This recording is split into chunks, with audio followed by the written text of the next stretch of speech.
Primeira pergunta é da Elizabeth Novi, que fala pergunta o seguinte: Rui, a maioria não entende, acha que é pessoal a posição Lula ou nada. Acha que se está dividindo e a maioria meio fascistamente falam que estar com Haddad é estar contra Lula.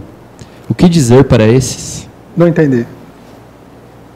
Bom, estar com Haddad é estar contra Lula ou o contrário? Estar contra o Haddad é estar contra o Lula. A maioria acha assim. Contra o Haddad. É o que dizer para essas pessoas? Não tem nada a ver.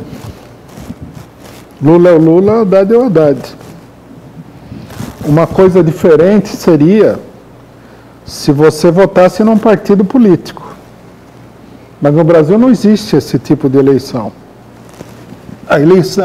Na eleição brasileira, os candidatos eles são como se eles fossem partidos independentes.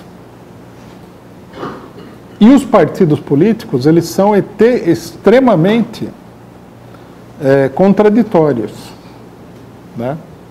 A gente vê, por exemplo, que o PT tinha elementos de direita ligados ao PSDB até pouco tempo atrás, deve ter até hoje em vários lugares.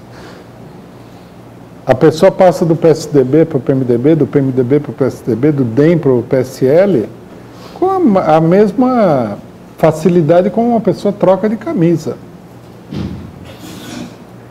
Então, todo esse negócio partidário é muito vago. O Lula tem um programa. O programa dele nós já falamos. Nós não estamos de acordo com o programa dele. Em breve nós vamos publicar uma crítica fraternal, digamos assim, ao programa do PT. Então, na eleição brasileira, a pessoa é uma coisa muito importante. Mais do que em qualquer outro país que eu conheça, pelo menos. Porque aqui o candidato é o partido. Na maior parte dos casos. Você põe um outro candidato, sabe-se lá o que vai acontecer, né? O pessoal acha que votar no Haddad é igual votar no Lula. Nós não achamos isso daí. Nem um pouquinho. Veja só, nós temos citado o exemplo, não é para dizer que o Haddad é exatamente essa situação, nós não temos nenhuma manifestação mais concreta disso. Mas veja o que aconteceu no Equador. O Rafael Correa escolheu esse Lenin Moreno aí para ser o candidato a presidente, que é do partido dele, que foi vice dele, que seria aí uma pessoa muito próxima dele. Elegeu o cidadão, passou, o homem nem botou a faixa presidencial, já estava mudando toda a política do governo anterior e perseguindo o próprio Rafael Correa. Se vocês entrarem no perfil do Rafael Correa no Facebook, no Twitter, vocês vão ver uma série de vídeos que eles colocam lá, com o Lenin Moreno falando, porque o Rafael Correa é o nosso ídolo, viva o Rafael Correa. Agora ele está chamando o Rafael Correa de bandido e perseguindo o Rafael Correa, expulsou ele do partido, tudo. Tudo bem. Alguém quer acreditar que no PT todo mundo é igual? Faça bom proveito disso daí. Não acho muito prudente, não. PT é um balaio de gato, precisa entender esse negócio. Tem de tudo aí. Tem gente aí que é, inclusive, anti-PT. Teve um monte de gente que, diante da perseguição do PT pela direita, saiu do partido voando e foi para outros partidos. Por exemplo, uma parte da derrota eleitoral do PT nas eleições municipais não foi porque o PT não teve o voto, é que os candidatos foram para outro partido. Tem que entender isso daí. Tem de tudo aí. Então, o problema é o seguinte, vamos entender, o Lula é um líder popular, tudo tem a política dele, a gente nunca concordou com a política dele, mas nós entendemos a posição dele no marco da situação política. O Haddad é um professor universitário, ninguém sabe realmente o que ele vai fazer como presidente da República. E o PCO costuma impulsionar candidaturas que sejam de elementos pequeno-burgueses, no sentido social da palavra, não no sentido de que o cidadão nasceu em Moema, mas no sentido de que ele é um representante político da pequena burguesia. Já começa por aí. Para nós também a Dilma não é igual ao Lula. O pessoal não votou nos 2 mandatos da Dilma. O único candidato do PT que a gente votou depois que a gente saiu do PT, isso é importante assinalar, foi o Lula. O pessoal nunca votou em nenhum outro candidato do PT. Quando nós estávamos no PT, está dentro do PT, você vota no candidato do partido. E muitas vezes a gente se opôs àquele candidato dentro do PT. Mas finalmente você está lá, você vota, sei lá. É uma outra situação. Você vota a contragosto. Agora, depois que o PCO saiu do PT, nunca votamos em candidatos tipo, sei lá, Plínio de Arruda Sampaio. Nunca. Quer dizer, tem todos esses fatores, né? O Haddad não é o Lula, vamos simplificar. Desculpa, se está para falar. A Manuela é a subvice do Lula, né? Manuela também não é o Lula. O Lula escolheu numa determinada oportunidade um industrial reacionário até o último fio de cabelo, um homem da ditadura que era o José de Alencar. Quer dizer que se o Lula escolhesse o José de Alencar para ser presidente da República, ele teria que votar no homem? De jeito nenhum. O raciocínio não faz sentido. Nosso negócio aqui é a candidatura do Lula, o resto é o resto. Fala. Boa tarde, Rui, boa tarde a todos. Nos 2 últimos dias, a imprensa golpista está batendo bastante na tecla dos 4,8 milhões de pessoas que desistiram de procurar emprego, mais do que a própria quantidade de desempregados totais. Eu tenho muita desconfiança de todas as pautas que a grande mídia aborda, principalmente a Globo, né? E assim como eles começaram a falar de fake news, que a gente começou a ter desconfiança sobre qual seria o principal objetivo, né? Eu gostaria que você fizesse uma análise sobre o porquê que eles estão batendo tanto na tecla das pessoas que desistiram de procurar empregos, 4,8 milhões. Qual é o principal objetivo da imprensa golpista nesse momento, de as principais capas de jornais estarem falando sobre isso, o próprio Jornal Nacional e tudo mais? Eu não saberia dizer, porque eu não analisei o problema, precisaria ser analisado. Mas uma coisa que você falou é absolutamente certa. A imprensa burguesa não dá nenhuma notícia por dar a notícia, não existe isso. Isso aí pode acontecer, sei lá, e muito pouco, no departamento de botânica do jornal, né? Mas na editoria de política, isso é totalmente, muito selecionado. Então, quando eles dão uma notícia como essa, na verdade, assim, toda notícia que eles dão alguma importância, que é capa e tudo mais, bom, e até as notícias pequenininhas, tem que olhar e falar qual é o propósito de dar essa notícia. Aí precisaria analisar, né? Precisaria ver o que o pessoal falou. Nós estamos no meio da eleição. Então,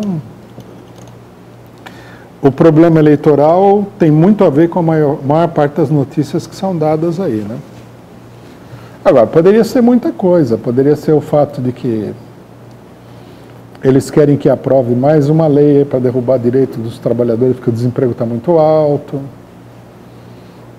Rapidamente aparece qual é a jogada que está por trás. Mas nesse momento aqui, eu não saberia dizer por que eles estão lançando essa notícia, não. Não tive tempo de pensar nisso aí. Muito boa tarde. Uma contribuição e um reforço à palavra de ordem do nosso partido, Lula ou nada, que é a palavra de ordem do Lula também, quando ele diz que ele vai até o fim. Esta semana, Luiz Fernando Casagrande Pereira, maior autoridade em questões eleitorais, tem dito que Lula, para não ser candidato face à jurisprudência atual, e jurisprudência dos últimos 16 anos, precisa de um novo golpe para Lula não poder ser candidato. E um fato concreto acontecido no Embu na eleição de 2016. Embu das Artes, meu município, né? Aqui da região metropolitana de São Paulo. Candidato do PT foi indeferido com base na ficha limpa, né? Ele saiu candidato, houve a proclamação das eleições, do resultado eleitoral, e os votos dele, deputado Geraldo Cruz, do PT, foram considerados todos nulos, né? Assim mesmo, ele entrou com recurso no TSE e reverteu a situação, né? Então, não é verdade que precisa virar a página, não dá para esperar até o fim do mundo, a vida toda, para substituir o Lula. O Lula tem plena consciência, né? Ele não está fazendo um discurso radicaloide, né? Ele tem plena consciência que pode, para barrar Lula, somente um novo golpe pelo judiciário. É isso aí. Eu queria enfatizar isso daí. Eu estou de acordo, nós estamos falando desde o começo que é possível, né, logicamente através de uma luta e tudo, mas juridicamente é perfeitamente cabível que o Lula vá para as eleições. Por isso que apareceu agora, né, a proposta de que não podemos deixar o Haddad esperando a vida toda, né? Não.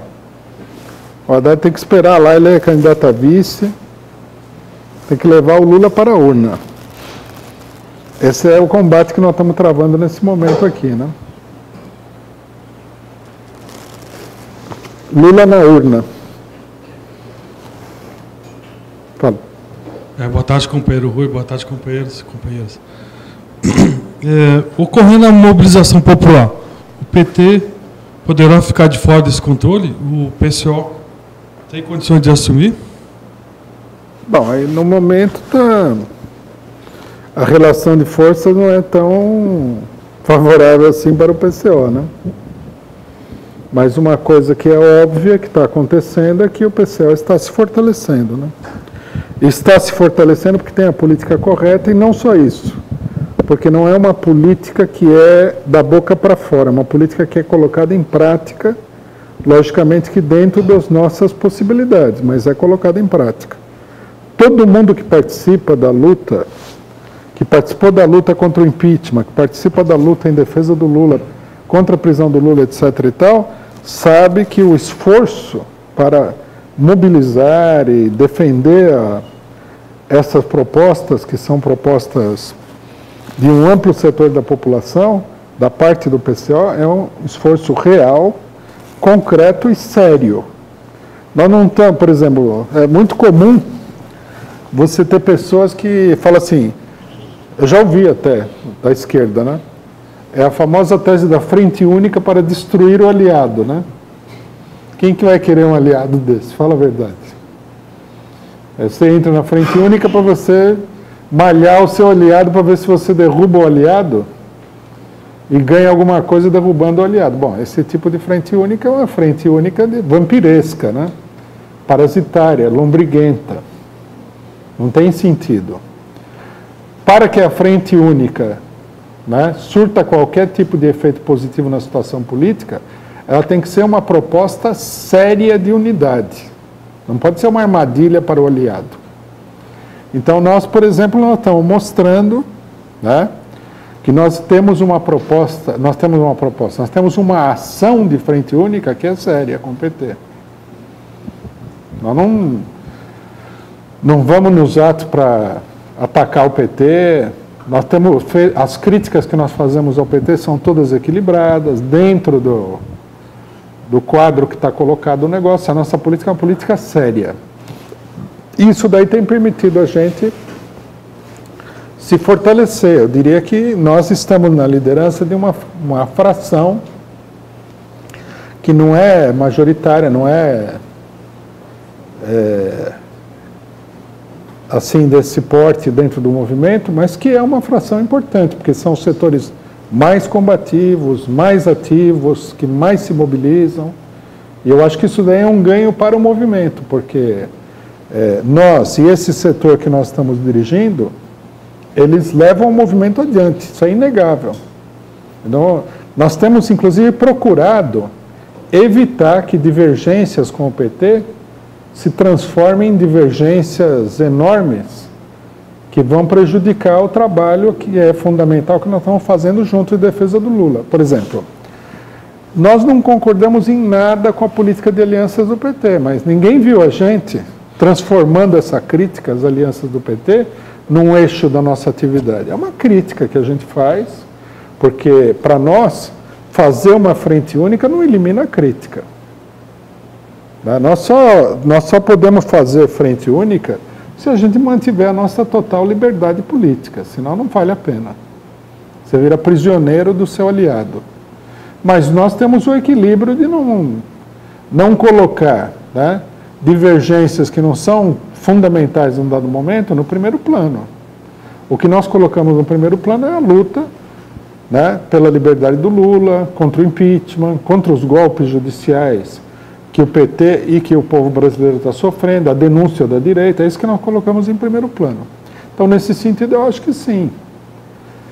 Agora, se o PCO pode ou não pode se transformar numa direção geral do movimento, bom, isso aí depende muito da evolução do próprio movimento. Lógico que vai depender também da capacidade do PCO de ser direção, né? Não é uma coisa que está dada de antemão, você tem que mostrar na prática que você tem capacidade de dirigir alguma coisa. Mas depende, acima de tudo, da evolução do movimento, né? No momento, a direção do movimento cabe naturalmente ao PT. Tanto que, nós estamos propondo a candidatura do Lula. É um reconhecimento de que o PT tem a dianteira do negócio, porque o candidato, a pessoa que, num certo sentido, materializa esse movimento é o principal dirigente do PT. Eu acho que isso tem que ser considerado com muito cuidado, né? Porque é um problema de como levar adiante uma política. Boa tarde, Rui. Pegando um pouquinho tudo que foi dito hoje, algumas questões que você colocou, inclusive na Universidade de Férias, no histórico que você dá do PT, eu queria fazer uma colocação, fazer um pouquinho uma introdução.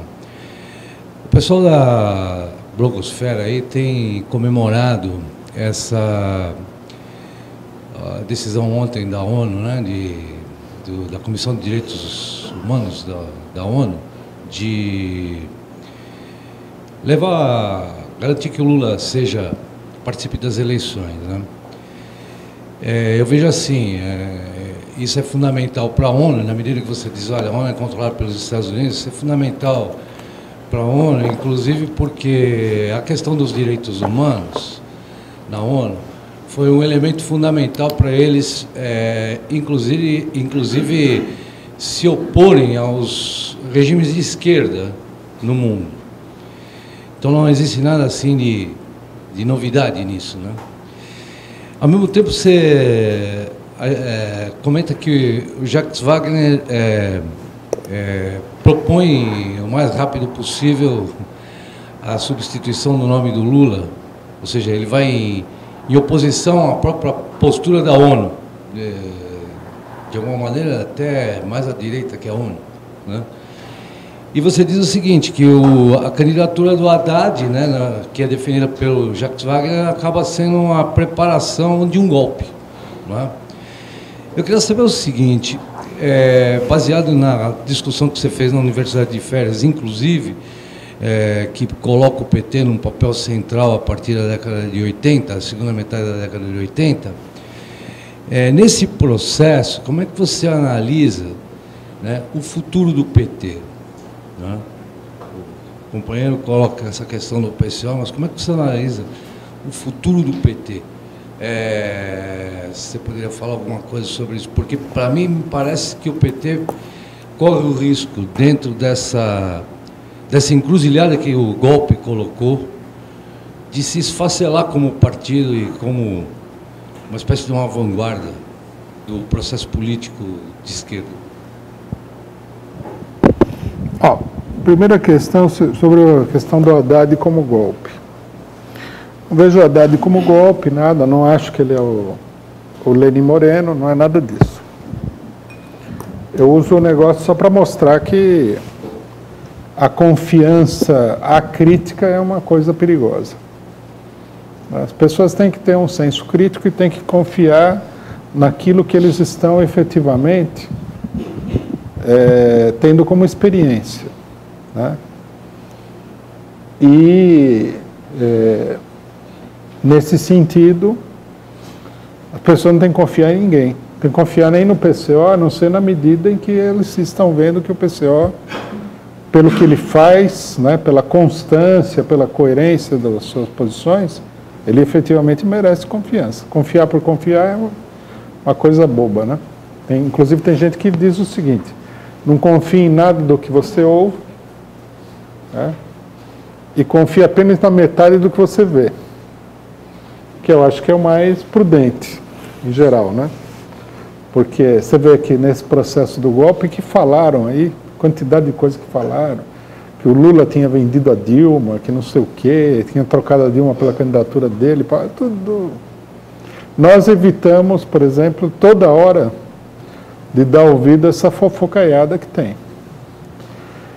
Então, nós estamos alertando simplesmente, nós estamos dizendo uma coisa que se impõe para nós. O Haddad não é o Lula, nós não nos traçamos como política apoiar o Haddad. Né? Agora, daí que ele seja um golpe, não.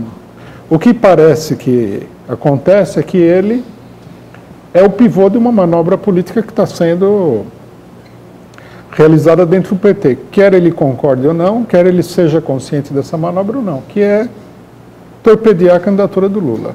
A declaração do Jacques Wagner não é a primeira vez, e do pessoal de vamos virar a página do golpe,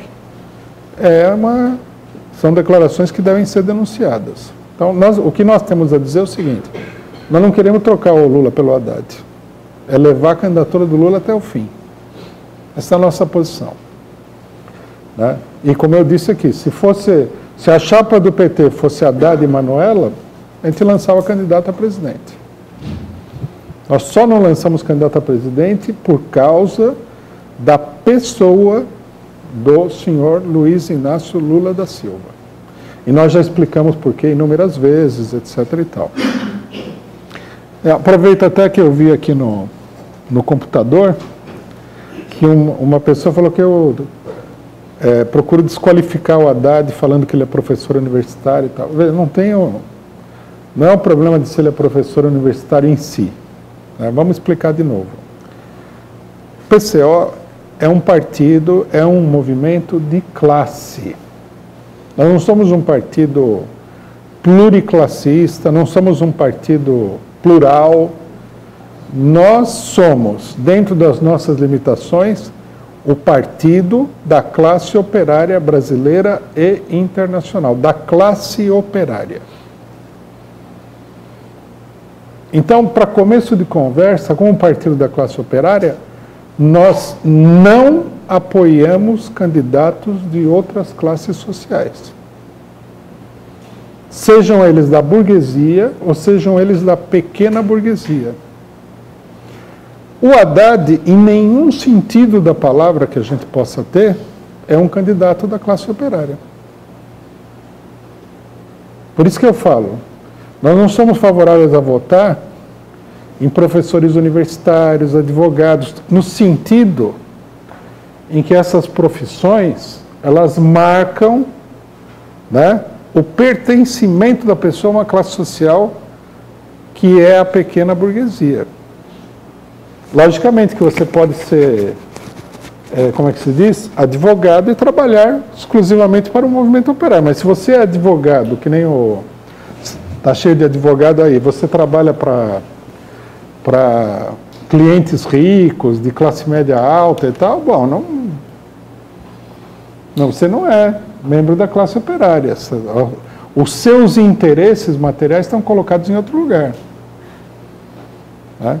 Os professores universitários que fazem carreira, que têm graduação, pós-graduação, pós-graduação e tal, e estão, a vida deles está vinculada a isso, também não fazem parte da classe operária.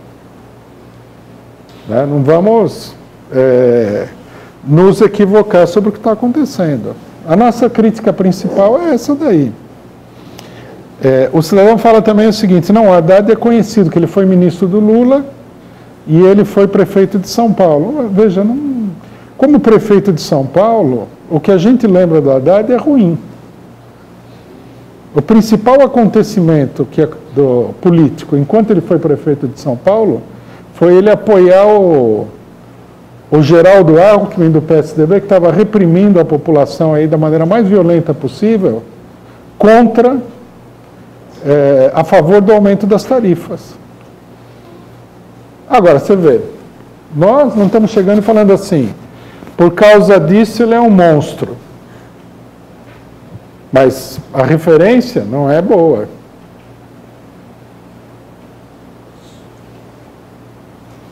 Temos que ver essas coisas também, né? Então, isso daí foi muito ruim na época. Nós, inclusive, na época, nós não centramos fogo no Haddad. Que nós achamos que o Haddad era uma personagem secundária dos acontecimentos, na questão do aumento da tarifa. Eu sei que tem gente que vai vir e fala assim, não, mas aquele movimento era reacionário. Opa! A luta contra o aumento da tarifa é uma luta popular. Né? Prefeito popular deveria chamar o pessoal para a mesa e falar, vamos conversar aqui, vamos ver o que dá para fazer. O mínimo que se espera de um prefeito popular é isso. Se agarrar no vampirão do Geraldo Alckmin, que está botando a PM na rua para bater em todo mundo, não é uma política exatamente popular. Então, que nos perdoem os que são fãs do Haddad, mas nós não temos muito motivo para ser fã do Haddad. Essa que é a realidade, né? Então, esse é um problema. O segundo problema é o seguinte, qual é o futuro do PT? Isso é muito complexo, né? A gente não deve se arriscar a fazer prognósticos aí, muito alocados, até porque todo mundo fez prognóstico sobre o PT errou, e a gente que teve um prognóstico mais equilibrado acertou. Quando todo mundo falou PT está morto e enterrado, a gente falou, nem... O PT não será enterrado pela direita. Nós falamos. O PT ele pode ser enterrado por dois motivos fundamentais e fundamentalmente por um desses motivos. Um motivo é que o próprio PT se enterre, com uma política muito direitista. Se o PT não fizer uma política muito direitista, que significa não simplesmente satisfazer um setor da burguesia ou outro, mas se chocar com o movimento ativo das massas, porque é isso que tem importância, ele não vai cair de podre sozinho. E se nós temos olhos para ver, nós temos que entender o seguinte, que o Lula, embora seja um elemento muito moderado, que fala que não quer fazer revolução, que quer agradar gregos e troianos e tudo mais, já deu para perceber que ele nunca entra em bola dividida com os operários e os trabalhadores em geral. Não sei se vocês já perceberam. Por quê? Porque ele é consciente que essa é a base social dele. Não pode entrar dando tiro no trabalhador que você morre. Você é um suicídio político. Então, eu acho que a coisa vai continuar até que uma segunda alternativa se materialize, que é que surge uma alternativa ao PT pela esquerda. Né? O que é parte de um processo de evolução muito amplo, muito complexo. Né? Eu diria isso daí. Acho que ninguém deve apostar na mera falência do PT. Porque, veja só, tem esses deputados direitistas e tudo mais. Vamos ter claro uma coisa. Todo esse pessoal cresceu na sombra do Lula. É uma vergonha, inclusive, que eles não defendam o Lula. Tudo bem que na política ninguém tem amigo, né? E na política burguesa muito menos. O pessoal só tem interesse, mas faça-me o favor, né? Você cresceu na sombra aí enorme do senhor Luiz Inácio Lula da Silva, e agora ele está na cadeia e o cara quer trocar, largar a candidatura dele e botar outra pessoa, é muito. Né? São uns amigos aí que entram naquele negócio, né? Me defendo dos inimigos, não, dos inimigos eu cuido me defendo dos amigos, né? É muito. É um espetáculo lamentável que a gente vê uma pessoa, eu queria falar mais uma coisa, uma pessoa normal, eu falo o seguinte, eu perco a eleição, mas eu vou defender o Lula. Esse que seria o normal. Ele é o líder do partido, tudo que nós fizemos tem a ver com ele, porque é verdade. O PT é o Lula, mas o pessoal não quer saber, né? Nós estamos naquela situação em que o cidadão está matando a mãe por um cargo de deputado. É uma vergonha. Rui, ainda sobre essa questão do Lula, a gente vê que esse mesmo pessoal aí que não defende ele, agora que ele está preso, quer ser o porta-voz do Lula, né? O mesmo pessoal que falou lá, tem que deixar o Lula se entregar porque é isso que ele quer, agora fala que a gente tem que ir pro Haddad porque é isso que ele quer, ele não quer enfrentamento, ele não sei o quê. Surgiu 1001 porta-voz do Lula falando que a gente tem que defender o que o Lula quer, só que ninguém sabe de verdade o que o Lula está falando porque ele está preso, né? Aí eles travestem a opinião deles como se fosse a do Lula e a gente teria que defender essa opinião aí. E a segunda questão é o ato que a gente foi agora no dia 15, assim como os outros que a gente tem visto lá em Porto Alegre, principalmente, tem tido muita presença do MST mais forte do que a CUT. A gente vê o MST leva 2, 3 ônibus. Lá no dia 15 tinha um acampamento gigante do MST lá. E a CUT não estava, pelo menos a gente não viu, tão presente. Por exemplo, do Sul foi só um ônibus, a maior parte de dirigentes da CUT só. E eu queria saber por que isso. Por que o MST está, pelo menos aparentemente, mais na linha de frente do que a CUT, que teria mais interesse, né? Que a base do Lula é uma base muito mais operária do que camponesa, né? Bom, primeiramente, esse negócio de que todo mundo fala em nome do Lula, né? É importante esclarecer a nossa posição sobre isso. Nós não falamos em nome do Lula, não temos essa pretensão, e também nós temos que deixar claro que nós temos a nossa própria opinião, que pode muito bem não ser a do Lula, numa série de coisas. Nós não vamos nos guiar pela opinião do Lula, estamos apoiando a candidatura dele, que é diferente, né, de ser guiado pela opinião do Lula. Quando o pessoal começou a falar que a Dilma Rousseff não queria voltar ao governo, que ela estava satisfeita e feliz de ter levado o golpe, bom, nós falamos o seguinte, tudo bem, não sei também quem é que tem intimidade com a Dilma Rousseff. Mas nós deixamos claro o seguinte, também não é a opinião da Dilma Rousseff sobre o golpe que vai determinar a nossa opinião. Isso não é um problema privado. Isso é um problema público, é um problema da política nacional. A mesma coisa do Lula. Tá? Por exemplo, vamos supor que o Lula decidisse não ser candidato. A gente poderia muito bem ir lá pressionar o Lula para que ele fosse candidato. Por que nós temos que concordar com a opinião dele? O que nós temos que ter é uma posição que esteja adequada para a situação política. Simplesmente. E essa é a nossa posição. Nós, ao contrário de muita gente, aí não falamos em nome do Lula. Nunca falamos E nem vamos falar, nós estamos falando em nome da nossa própria política e daquilo que nós achamos que seja correto. E aí defendemos o Lula. Por exemplo, o Lula aceitou a ideia dele ir preso. Nós nunca concordamos com isso. Nós achávamos que ele não devia se entregar. Agora, opinião de um e de outro. Se dependesse de nós, ele não teria se entregado. Então, isso daí eu acho que é bem marcante. A questão do MST é uma questão... Eu acho que o que acontece com o MST é uma questão mais funcional do que qualquer outra coisa. Primeiro, a forma de organização do MST, ela é uma forma peculiar. Eles se organizam nos assentamentos do MST. Esses assentamentos são uma comunidade, né?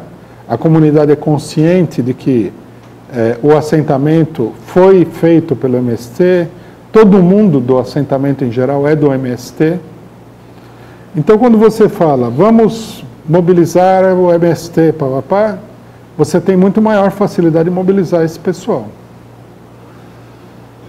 Então, acho que nesse ato, por exemplo, né, pela maior facilidade, o MST compareceu com uma maior organização. São muitas pessoas, inclusive o MST tem muito mais gente do que foi no ato, também tem esse detalhe, nos assentamentos.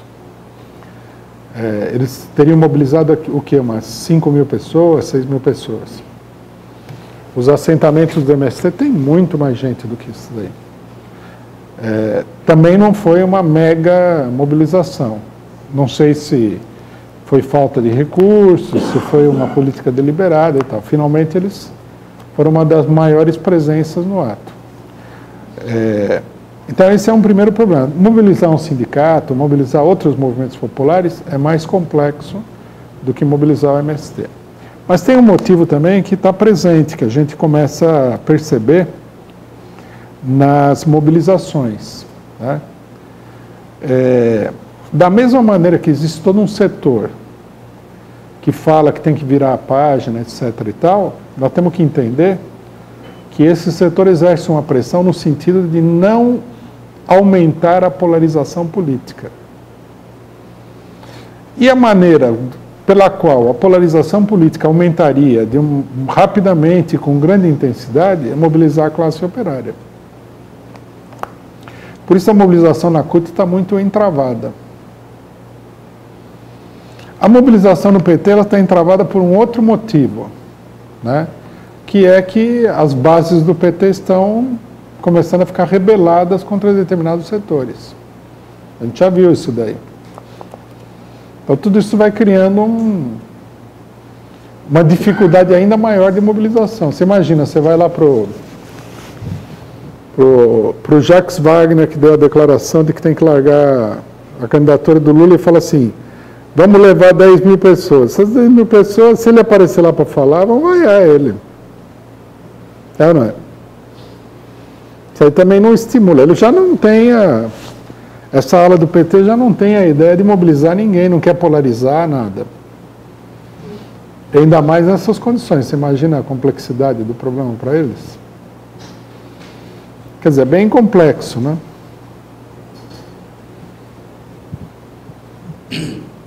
Até completando isso aí, por exemplo, o senador de Pernambuco, que defendeu a aliança com o PSB, teve 20 votos na convenção do PT, que votou que o PT tinha que ter candidatura própria, né, que era a favor de ter uma candidata... A convenção votou. Na convenção de Pernambuco, a candidatura da Marília, que mostra que ele só tem o cargo e vai ser o candidato apoiado não pelo PT, apoiado pela direita, pelo PSB, que votou a favor do golpe, etc. e tal.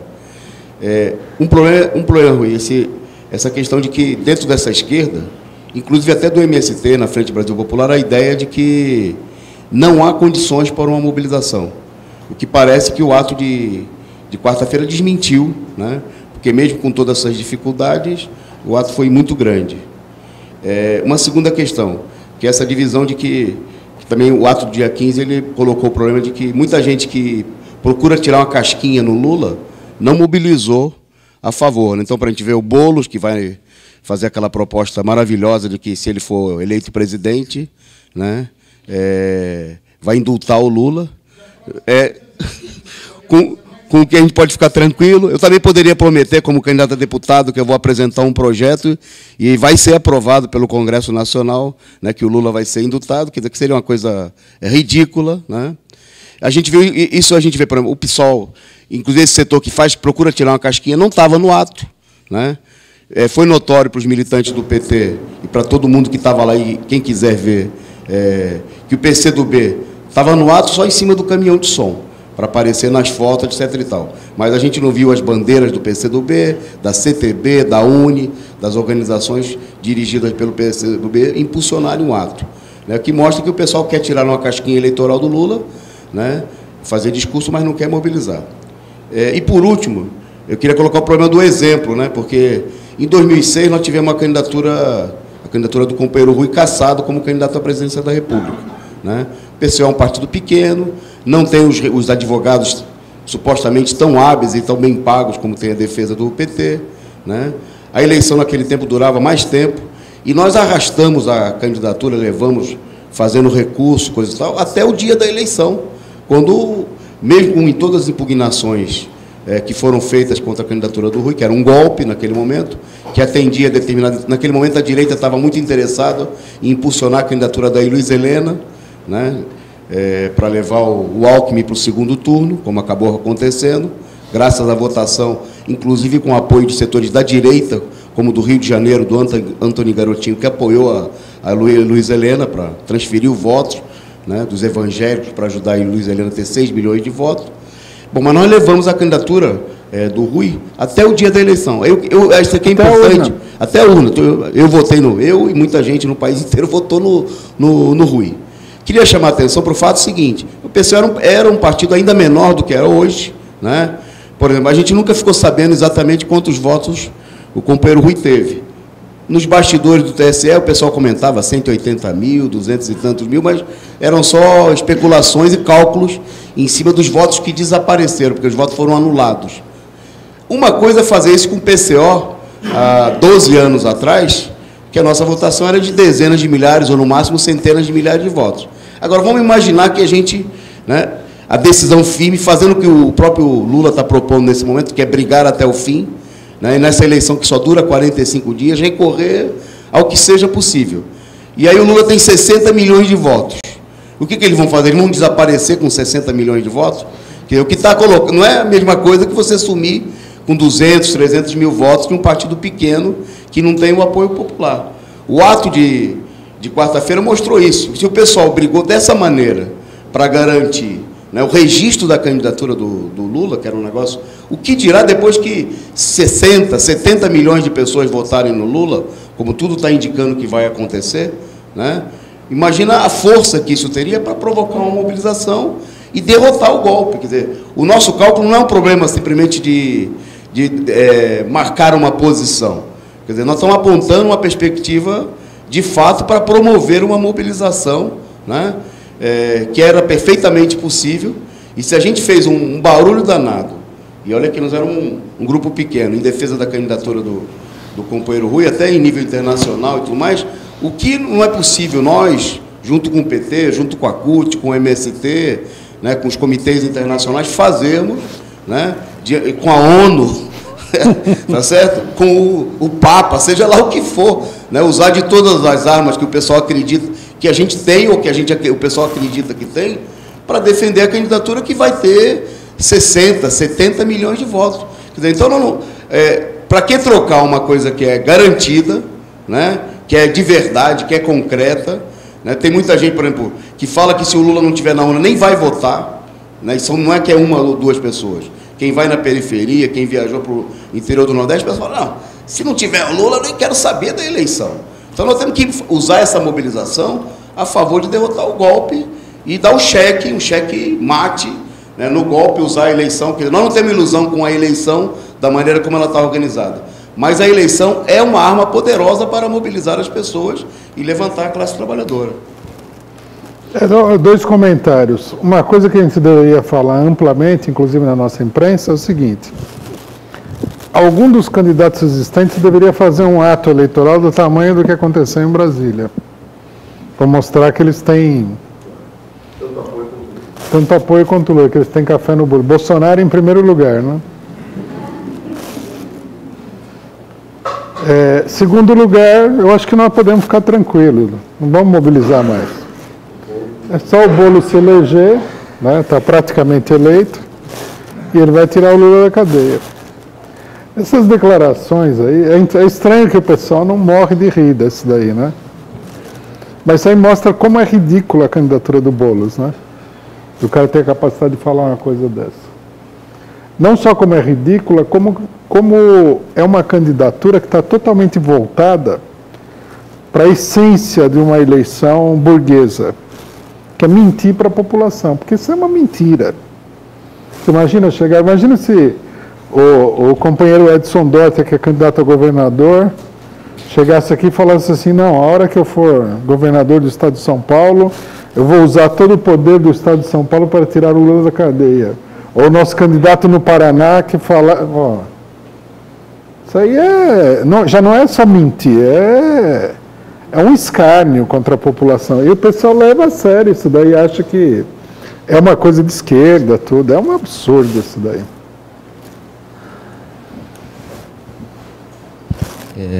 Rui,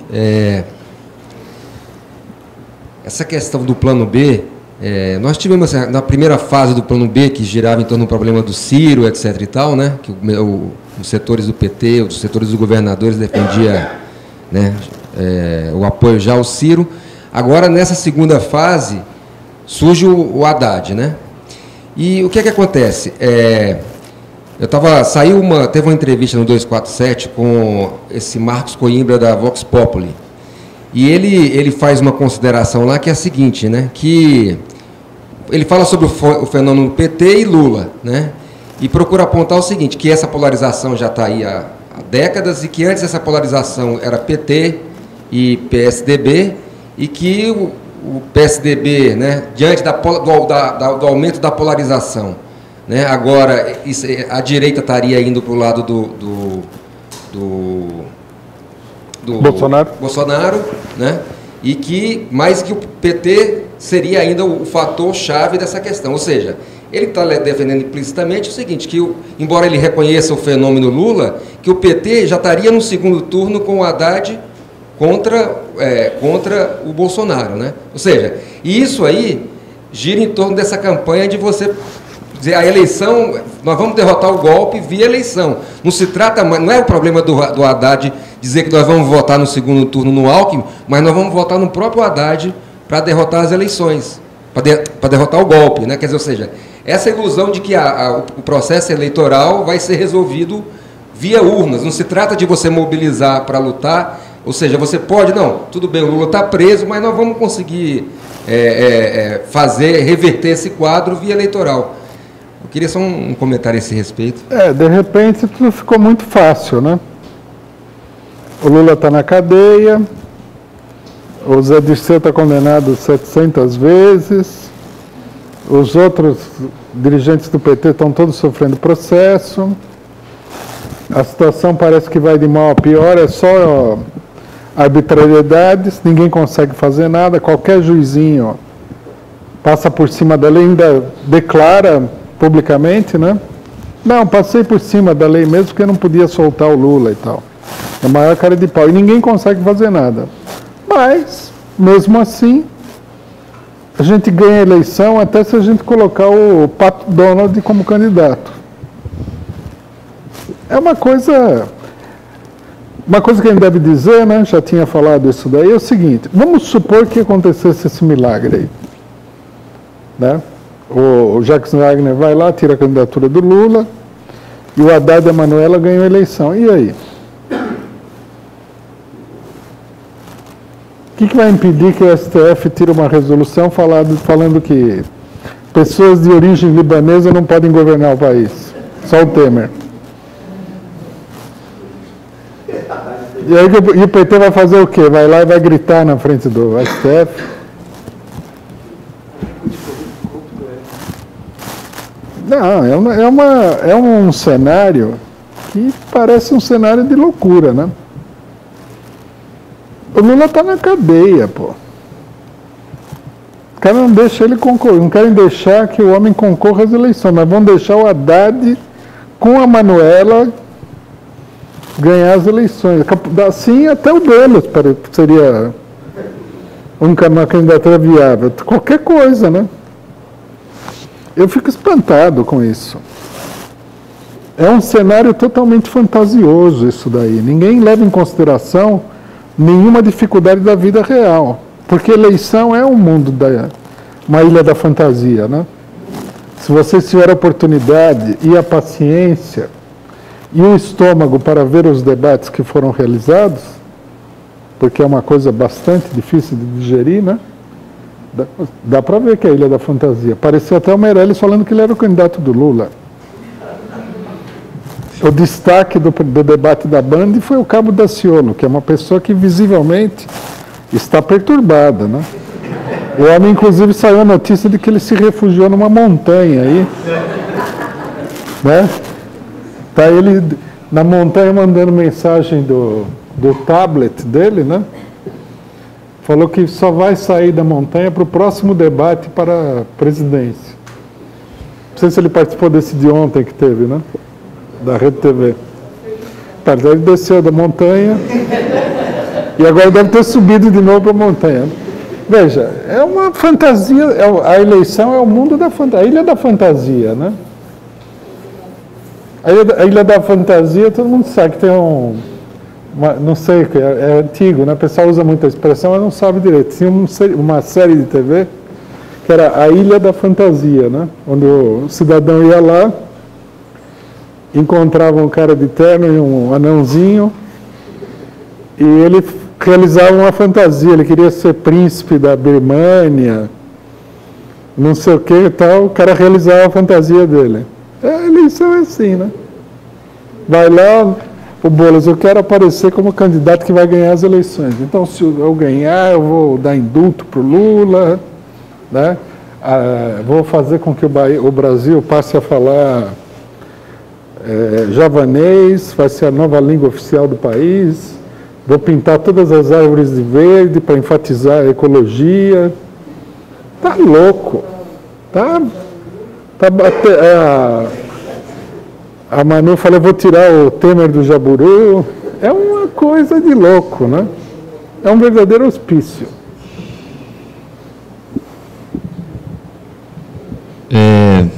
Tem mais uma pergunta da internet. Eu queria encerrar as inscrições, que tem ainda algumas... Tem mais 3 pessoas inscritas aqui.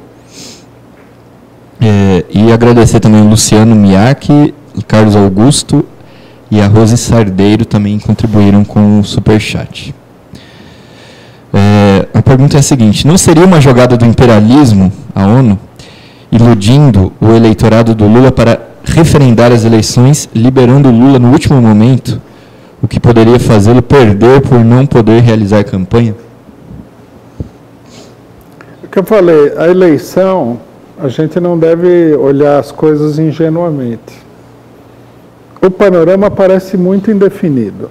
Então a gente deve desconfiar que as pessoas que são muito espertas e têm muitos recursos e muita informação e muito controle da vida política do país, eles estão tramando alguma coisa que nem eu e nem a maioria da população sabe o que é exatamente, né? Você lê a imprensa, não aparece a definição de quem é o candidato da classe dominante. Tem uma neblina, né, na eleição. Em algum momento isso aí vai se dissipar, né? Por isso que eu digo, o problema não é tanto nesse momento de você fazer um prognóstico de onde que vem a bomba, mas manter uma política clara, que é a defesa da candidatura do Lula. Porque aí o que acontece? Mesmo, vamos supor, uma manobra como essa, meio arriscada, meio doida, né?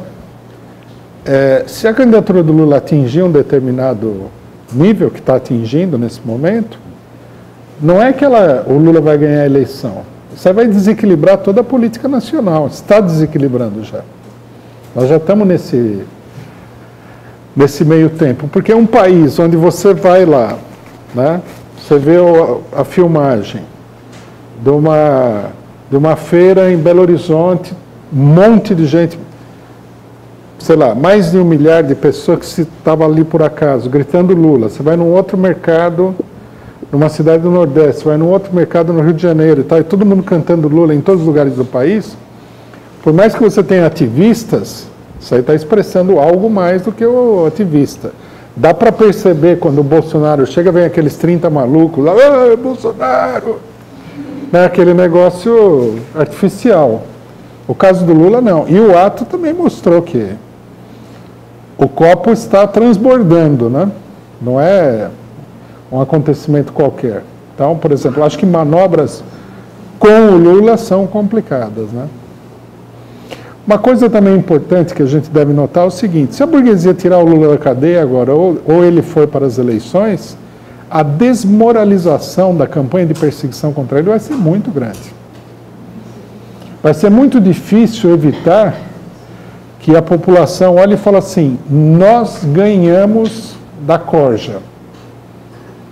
E uma das coisas mais perigosas que tem em política é quando uma massa muito grande de pessoas ganha confiança naquilo que eles estão fazendo. Eles sentem o poder da mobilização deles. Isso daí é um perigo. É um grande perigo. Por isso que vocês podem ver o seguinte, que os candidatos de esquerda no Brasil nunca ganham no primeiro turno. Porque se ganhar no primeiro turno, cria aquele clima, né, de poder, de que nós somos fortes. Tá? Tem que ser aquela vitória apertada, sofrida, para mostrar que é uma divisão, que há muita oposição, tudo. Se o Lula for para a eleição, simplesmente, já vai ser uma derrota muito grande. E vai ser uma derrota de um monte de gente que está falando que ele não pode participar da eleição e tudo mais. Se ele ganhar a eleição, então, nossa, a crise é total. Essas coisas são um desastre, né? Desastre político. Acontece, eventualmente, quando a coisa escapa muito de controle, ele pode acontecer. Né? Mas é um problema muito grande para a burguesia na atual etapa. E a eleição se encontra indefinida até agora. Rui, vendo pelo que a Manuela Dávila, eu não vi o Haddad dando muitas entrevistas, mas vendo o plano confuso até econômico que ela coloca, assim, de, tipo, sei lá, baixar juros, assim, do nada, e até a política de vamos fazer uma reforma tributária com o Congresso que está aí hoje, eu quero dizer que são setores são pessoas bem vulneráveis assim, a pressões políticas, principalmente da imprensa, já que Wagner vem dando algumas declarações nesse sentido. Você vê o PT, fazendo uma futurologia aqui, vê se o Lula, digamos que o Lula assumisse o governo, você vê tipo, a imprensa batendo tanto que até o PT passe para o lado golpista efetivamente, assim? Bom, aí é que está, né? Tudo vai depender da situação. Se a situação for muito explosiva, a burguesia não vai sair atirando com carga total, porque ela vai ter medo de que a coisa exploda de uma vez. Uma coisa que nós temos que entender é o seguinte: quando você perde o controle da situação política, sendo a classe dominante, o risco que isso significa, o perigo, e a dificuldade de colocar a coisa de volta no lugar é muito grande. Então ninguém quer arriscar isso daí. Por exemplo, você vê que uma das grandes preocupações da burguesia mundial é evitar a inflação. Por quê? A inflação pode despertar a classe operária em vários lugares. E a burguesia, um pouco, ela tem a consciência, pela experiência pregressa, que se dessa vez a classe operária despertar, eles perderam o controle da economia, vai ser muito difícil botar a coisa no lugar de novo. Né? Então, eles têm que administrar a situação de modo que eles não provoquem uma situação irreversível. Então, é difícil fazer um prognóstico nessas condições. O que vai acontecer se o Lula ganhar? A crise vai ser enorme. o sentimento das massas de que eles tiveram uma vitória e tal vai ser também enorme. A exigência das massas em relação ao Lula também vai ser enorme. Quer dizer, não é uma situação, como é que se diz? Muito fácil de a gente analisar por antecipação. Temos que esperar para ver. Boa tarde, Rô. Boa tarde, companheiros e companheiras e o pessoal da internet. Eu gostaria de ser esclarecido numa dúvida. A gente que tem que sair para fazer uma militância tem que ter... Fala um pouquinho mais alto. A gente que tem que sair para fazer uma militância tem que ter as coisas bem claras para estar passando para os companheiros e convencendo-os. Tinha uma mobilização do Congresso do Povo que parecia num crescente, né, do povo inteiro. De repente veio as eleições. Aí aquilo foi adiado para o ano que vem. Nós chamamos uma conferência, né, nacional aberta contra o golpe. Aí teve-se uma mobilização para o dia 10, que é o dia do basta. A gente acatou. Teve o dia 15, que é para a ida do Lula lá. E a gente jogou todo o peso. Do dia 10, a mobilização que fizeram para o dia 10, da nossa conferência, a impressão que a gente tinha é que ia ter 200 mil a 300 mil pessoas em Brasília. Que o PT ia jogar todo o peso, que a CUT ia jogar todo o peso, e se o PC do BVS ia jogar todo o peso, que era a mobilização do momento e a tomada de Brasília. Aí, de repente, aqui todo mundo fez caravana e trabalhou nos seus municípios, nos seus estados, nos seus bairros, de repente, aquela quantidade de gente e de ônibus que tinha para sair dos estados foi diminuindo, foi desistindo, foi não sei o quê. Falei, gente, e aí, como é que fica Brasília?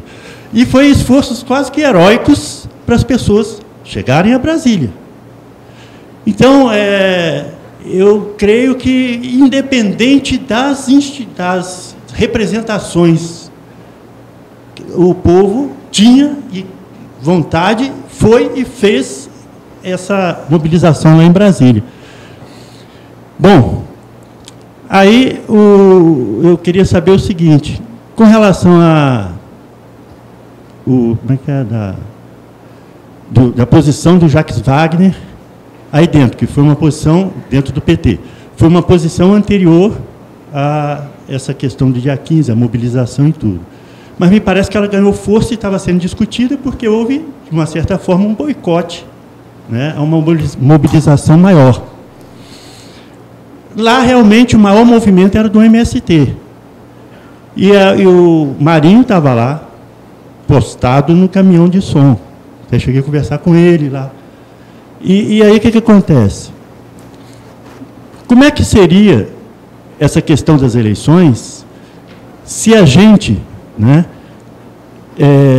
denunciou as eleições sem o Lula, e eles transferem para essas eleições? Quero dizer o seguinte, essas eleições, depois do impeachment, é a mais importante para desmoralizá-la, para denunciá-la. Porque, e se não for o Lula como candidato, aí que não vale nada mesmo. E a pergunta é a seguinte, a Dilma, a gente tem chamado ela para retorno da Dilma, né? Volta a Dilma, para não impeachment, para dar qualquer legalidade de democracia, de instituições, de eleição. E ela sai candidata agora ao Senado por Minas. Falou da candidatura dela. Então, quer dizer, se ela com 54 milhões de votos e meio, presidente, não foi considerada, foi destituída, e essa posição dela agora, de sair nessas eleições, sem o companheiro Lula, depois que ela foi impeachmentada, como é que a gente tem que olhar para essa candidatura dela? Ela não estaria referendando uma eleição totalmente desmoralizada, porque o Lula está preso. Ela foi impeachmentada. E ela falou lá no carro de som que ela possivelmente vai ganhar as eleições em Minas Gerais, onde ela tem os inimigos né, declarado, que Aécio Neves e tudo mais lá. Mas eu não sei como olhar essa posição dela, né, de não travar toda uma luta. Tem um companheiro, em Volta Redonda, até que ele fala o seguinte: essa questão do impeachment foi tão interessante que mostrou que a Dilma foi a única presidente honesta que já teve em todo o país. Para isso aí, porque não acharam nada dela, não tem como condená-la, né? E agora ela vai para uma outra eleição que possivelmente possa referendar essa eleição aqui, que é uma fraude se não for com Lula. Então, são duas coisas. Essa pressão, e aí, na sua análise, você coloca que a gente vai ter que fazer uma mobilização, um outro ato, talvez para fortalecer essa posição do Lula de ir até o fim. Se a posição do Jacques Wagner cresce, o esforço que nós fizemos até aqui para poder mobilizar, nós vamos ter que dobrar esse esforço, porque a gente vai estar isolado cada vez mais, né?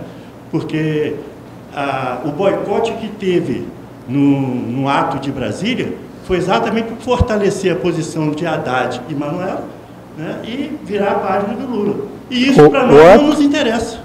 O ato, não entendi. O ato que teve lá em Brasília, com o boicote, o boicote das forças, foi exatamente para tentar fortalecer a posição de Haddad e Manoel e virar a página com o Lula. E isso para nós não nos interessa. Para a gente é Lula ou nada e Lula até o fim. Mas se já está esboçando uma força do Wagner, Jacques Wagner, de a gente tocar para frente e começar até a boicotar os atos para não fortalecer a posição do Lula até o fim, o nosso esforço vai ter que aumentar muito mais para fazer esses novos atos, né, e está denunciando essa situação toda. Eu gostaria que você comentasse um pouco isso aí, para a gente sair claro nessas duas posições. Se bem que você falou um monte de coisas diferentes, né? Não, o negócio de participar das eleições é simples. Nós estamos participando das eleições. Teve gente que falou, mas como é que vocês participam das eleições se vocês falam que a eleição é uma farsa? É a única eleição que tem. Participar ou não participar da eleição depende muito da situação política, não tem a ver com a qualidade da eleição. Você pode ter uma eleição muito farsa, mas se você não tiver condições de ir contra as eleições, você participa. Fazer o quê? Essa aqui é a realidade. Então, esse negócio da Dilma eu não vejo que tenha nenhuma relevância. O problema é a candidatura do Lula. Aí é que se concentra uma crise. Né? Se bem que eu acho que muita gente não... Se o Lula, por exemplo, for candidato, tem muita gente que não vai votar em deputado, senador, nada. Ele vai se indispor com toda a eleição. Sobre o problema da mobilização e tudo mais, nós temos que entender o seguinte, não é que a coisa está ficando difícil, a coisa está ficando mais fácil. O ato em Brasília foi uma derrota de quem queria boicotar o ato. Por exemplo, daria, logicamente, que se todo mundo que diz que apoia o Lula tivesse se empenhado no ato, o ato poderia ser bem maior. Mas o tamanho do ato e a envergadura da coisa, com tanta gente contra, foi uma vitória, não há dúvida nenhuma. E nós tivemos uma participação importante nessa vitória, muito importante. E foi uma vitória por quê? Porque o movimento de defesa do Lula está crescendo, a situação política está evoluindo à esquerda. E nós temos que apoiar nisso daí. O próximo ato, né, ele tende a revelar a mesma coisa. O problema não é simplesmente quantas pessoas foram. O problema mais importante é quantas pessoas queriam ir. Né? Muito provavelmente, se a gente fosse conseguisse fazer uma conta, nós iríamos ver que tinha 10 vezes mais pessoas que não foram e queriam ir do que as que foram. Né? Então, quer dizer, com todo esse boicote, com todos os problemas, com tudo isso, o ato foi uma vitória. E foi uma vitória contra a ideia do plano B, contra a ideia de abandonar a candidatura do Lula no meio do caminho. Né? E por isso também foi uma vitória da colocação do próprio Lula. Vamos levar essa briga até o fim. A presença lá reforçou isso daí. Outra coisa que é até mais importante nesse momento do que a presença é que a opinião majoritária é: vamos levar a candidatura do Lula até o fim. Os que falam na candidatura do Haddad, eles estão pensando que a candidatura do Lula não vai chegar até o fim. Se o pessoal percebesse que a candidatura do Lula vai chegar até o fim, ninguém ia falar do Haddad. E, na verdade, a coisa está se colocando dessa forma aí. Né? Agora a burguesia está desesperada para impedir que a candidatura do Lula chegue às urnas. O que é uma coisa complexa de se fazer. Né? Por exemplo, a Raquel Dodge, promotora norte-americana no Brasil, ela foi lá e 2 horas depois que o Lula inscreveu a candidatura, ela já estava lá com a impugnação. Quer dizer, mostra que ela é uma pessoa imparcial, ela está lendo tudo, analisando todos os argumentos. Está ficando uma coisa cada vez mais insustentável isso daí. Por outro lado, você olha que você vê os outros candidatos. O clima, eu não vi ninguém chegar e falar assim: não, esse debate foi, fulano arrasou e tal, a não ser o Cabo Daciolo. E já o fato dele ter arrasado no debate mostra o nível de loucura que é o debate.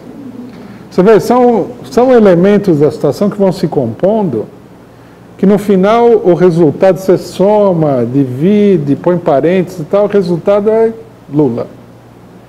Está se concentrando na candidatura dele. Por isso que eu citei a declaração da Miriam Leitão, né, que eu achei até excepcionalmente que a Miriam Leitão não é de comentários muito brilhantes, muito pelo contrário. Né? Ela falou um negócio que é meio estranho, mas que no final das contas é certo. O Lula ganhou por um WO ao contrário. Né? Ele não foi e ganhou.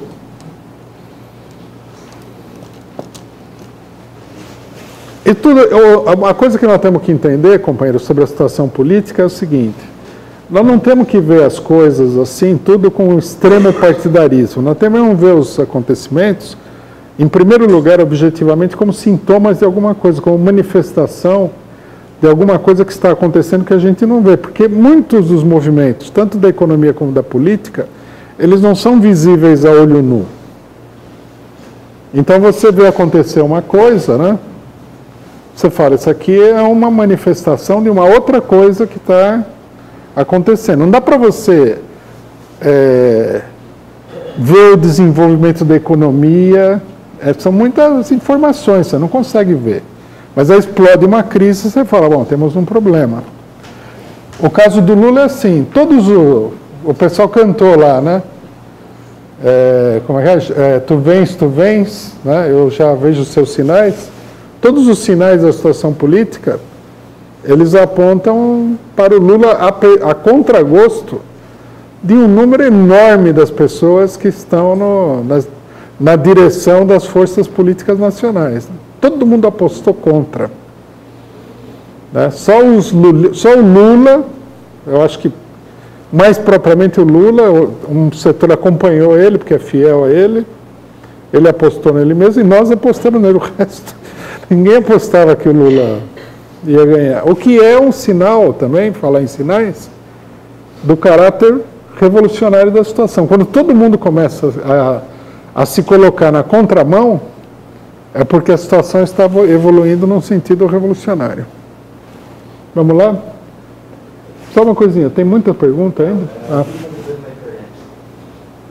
Vamos lá. Boa tarde, Rui. Você respondendo ali ao companheiro, você disse que a CUT ela não colocou muito empenho nessa manifestação do dia 15, né? E porque ela está com medo da polarização política, né? Mas esse medo não estaria jogando contra o interesse da própria classe trabalhadora a qual ela defende? Como é que é? Desculpa, eu me perdi. Esse medo da CUT em polarizar a situação né, enviando pessoas para os atos, né, não estaria jogando contra o próprio interesse dos operários que a CUT diz representar? Pois é. São contradições, né? A pessoa de repente acorda e descobre que tem dois interesses contrários. E isso daí acaba fazendo com que se abra uma crise, né? O panorama interno do PT ele é complexo. Primeiro, para você entender perfeitamente o que está acontecendo, seria preciso ter mais informação, que a gente não tem, porque nós não somos do PT, não estamos na direção do PT, não participamos da vida interna do PT. Nós estamos vendo tudo de fora. O que é óbvio é que é uma divisão muito grande. E que é um setor que, se pudesse, não deixava nem o Lula se inscrever, já colocava o Haddad direto. Né? Eles estão aceitando inscrever o Lula porque é muito arriscado a pessoa chegar lá e falar assim, não vamos inscrever o Lula. Aí é suicídio, né? Então a pessoa é obrigada a manobrar. A divisão existe. Agora, exatamente quais são as forças, tal, é complexo de ver. Mas isso está acontecendo na CUT também? Na CUT também, porque a CUT é dirigida pelo PT, né? Embora o Lula tenha mais influência aí, tem setores também que estão alinhados com a ideia do plano B, né? Que agora já nem é plano B, agora é plano A, né? É tirar o Lula e colocar o outro. Não é se o Lula não der certo, porque já... Vocês notaram a mudança na situação? Até agora é assim, se o Lula não der certo, entra o plano B. Agora já estão discutindo se não é o caso de fazer o Lula fracassar para entrar o outro. A declaração do Jacques Wagner já é uma declaração meio kamikaze, né? Não podemos deixar o Haddad esperando a vida toda. Não, deixa o Haddad esperando lá, pô. Põe uma almofadinha, dá um guaraná para ele. Tem que esperar. Vocês notaram a mudança? Não é mais plano B. Agora é plano A, né? Bom, você mencionou o cidadão que fez essa mega doação? Eu mega mencionei, vou mencionar de novo. Nós temos uma última pergunta da internet. Eu vou agradecer mais gente que contribuiu com o Superchat. A Edna Castro, Rodrigo Pedro. E o companheiro Daniel Nava, Ana Pereira, Henrique Pimenta e o companheiro Ernesto Abdala Filho, que fez uma enorme contribuição aí. Agradecer a todo mundo, especialmente ele que contribuiu com a gente aí. E é muito importante a contribuição de todo mundo para fortalecer a Causa Operária TV, uma TV que possa representar de fato aí a voz dos trabalhadores, né? Bom, e a última pergunta é a seguinte: o que dizer do fato de que o PSTU com lutas elegeu um bolsonarista que faz campanha contra Judith Butler como presidente do Sindicato de Metais Básicos de Itabira e chama-o de companheiro? Bom, a gente precisaria ver, né? É importante a declaração, nós vamos conferir se é fato. É mais uma... O PSTU ele se transformou numa espécie de esquerda que quer apoiar a direita, né? Eles apoiaram a derrubada do governo na Ucrânia, apoiaram o golpe militar no Egito, eles estão a favor da derrubada do Maduro pelo imperialismo na Venezuela, agora são a favor da derrubada do Ortega pelo imperialismo na Nicarágua. Eles tinham apoiado a rebelião da sanguinária polícia do Equador contra o Rafael Correa. Não vi eles falarem nada da perseguição contra o Rafael Correa, acho que já, como a imprensa burguesa não dá muito destaque, eles também não se preocupam, né? Então eu não me surpreenderia com nada do PSTU, absolutamente nada.